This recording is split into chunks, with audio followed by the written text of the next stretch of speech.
Ma'asyiral muslimin wal muslimat rahimakumullah.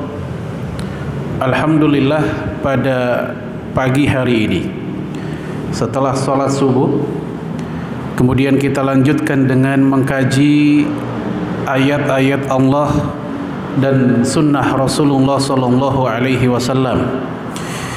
Semoga apa yang kita lakukan menjadi amal jihad fi sabilillah dan juga mendapatkan keberkahan dari Allah Subhanahu wa taala sebagaimana doa Rasulullah sallallahu alaihi wasallam, Allahumma barik li ummati fi bukuriha. Ya Allah, berkahilah umatku di pagi harinya. Di dalam hadis yang lain yang diriwayatkan oleh Imam At-Tabrani dan yang lainnya, man shalla subha fi jamaah, siapa yang salat subuh di dalam jamaah seperti yang tadi sudah kita lakukan, thumma qa'ada wa yadhkurullah, kemudian setelah dia salat subuh dia duduk dan berzikir kepada Allah Subhanahu wa taala.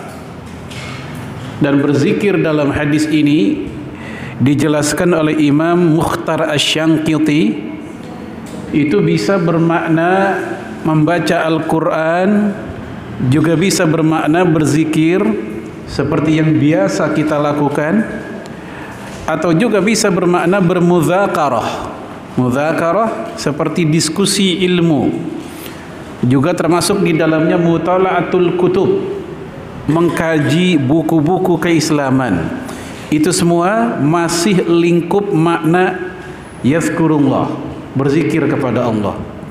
Hatta tatlu asyams, dan dia melakukan itu sampai terbit matahari, sampai syuruk istilah sekarang. Ya, kalau sekarang mungkin kira-kira jam 5:20-an seingat saya.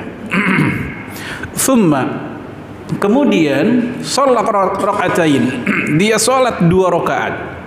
Dan hadis itu menggunakan kata thumma, kemudian. Berarti ada jeda, ada jarak, tidak langsung.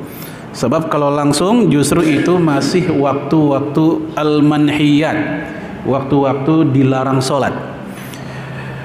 Ya, dia sholat 2 rakaat, kana lahu ka ajri umratin wa hajjatin tammah. Maka dia mendapatkan pahala yang sama seperti orang umroh dan haji, sempurna dan sempurna. Jadi ini merupakan salah satu fadilah yang luar biasa yang disampaikan, yang diinformasikan dari Rasulullah sallallahu alaihi wasallam kepada umatnya untuk mendapatkan nilai haji, di mana haji butuh waktu antriannya. Kita sabar menantinya. Udah begitu ketika kita melaksanakan aktivitas haji juga membutuhkan waktu yang lama.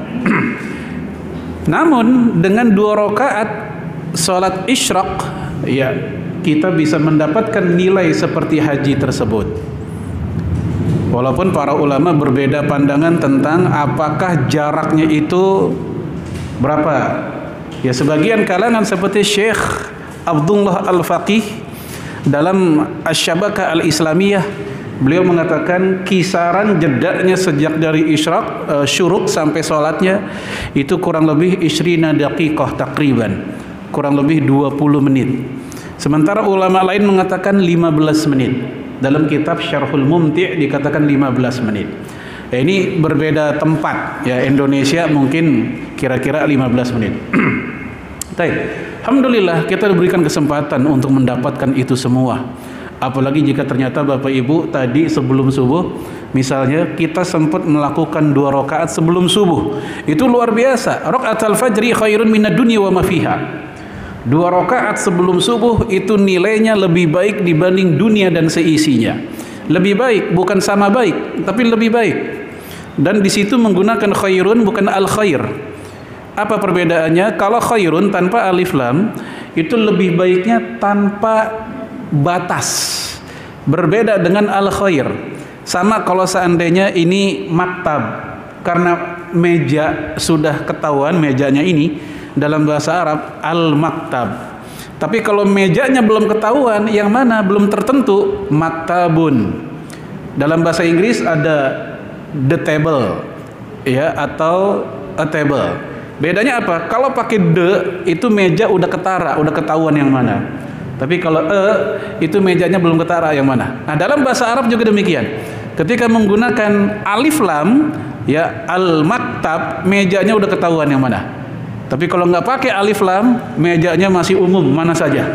Nah, di dalam hadis tadi khairun tidak pakai al-khair. Berarti kebaikan 2 rakaat sebelum subuh itu tanpa batas. Apakah sederajat dunia dan isinya, atau 2 kalinya, atau 3 kalinya, atau 1000 kalinya, nggak disebut. Maka berbahagialah orang yang sempat melakukan 2 rakaat setelah sebelum subuh itu. Oleh karenanya kita maklum jika para sahabat Nabi sampai-sampai di antara mereka ada yang tidak mau ketinggalan, ya, mereka rela untuk melakukannya ba'da subuh. Padahal setahu kita ba'da subuh tidak ada sholat ba'diyah. Tetapi di antara sahabat Nabi ada yang sampai melakukannya ketika sholat sudah selesai subuh, yang lain pada zikir, dia 2 rakaat seorang diri. Lalu Rasul melihat, ya, para sahabat juga melihat, mereka terheran-heran, ini orang sholat apa? Setelah dia sholat, Nabi pun bertanya, kamu sholat apa? Dia pun menjawab, saya tidak mau kehilangan dunia dan isinya. Maka Rasul pun mendiamkan. Istilah ilmu hadis ini namanya sunnah takririyah, sunnah persetujuan dari Rasulullah alaihi salatu wassalam. Lalu kisah ini dikomentari oleh Imam Asy-Syaukani dalam Nailul Autar, bahwasanya ini menjadi dalil telat sholat subuh tidak menganulir 2 rakaat sebelum subuh, tidak menghilangkan kesunahan ba'diyah tadi, qobliyah tadi yang belum sempat kita lakukan. Hanya saja Bapak Ibu sekalian rahimakumullah, hal ini berlaku bagi mereka yang memang sudah terbiasa melakukan 2 rakaat sebelum subuh.